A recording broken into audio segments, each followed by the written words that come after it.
Ils font leur guerre, c'est toujours pour le bien du monde.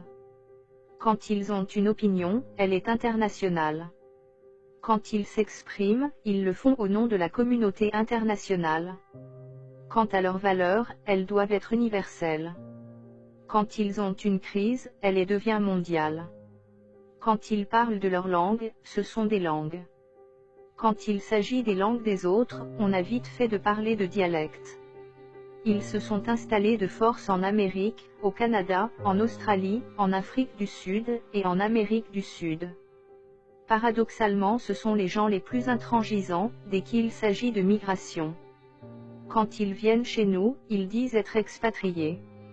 Mais quand c'est nous qui allons chez eux, nous devenons des immigrés.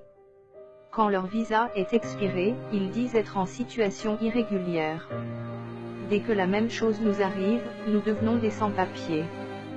Quand ils résistent à un oppresseur, ce sont des résistants. Si nous faisons la même chose, nous devenons des maquisards. Quand ils font la guerre à des peuples pour leur voler leur pétrole, ça s'appelle installer la démocratie. Quand ces peuples répondent à leur agression, ça devient du terrorisme. Quand ils se baptisent à l'église, ils appellent ça communier avec Dieu.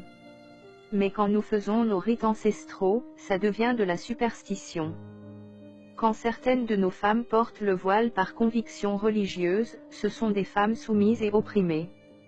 Mais le même phénomène chez eux s'appelle une bonne sœur. Quand ils promettent des biens et services pour gagner des marchés, ça s'appelle du lobbying. La même chose chez nous, devient de la corruption. Et le plus drôle ? Ils font des milliards chaque année, grâce au pillage qu'ils ont savamment organisé depuis des siècles. Mais c'est aussi eux, qui organisent des colloques, des tables rondes, et des sommets pour sortir l'Afrique de la pauvreté. Quand on est africain, et qu'on entend ça, on est juste plié de rire.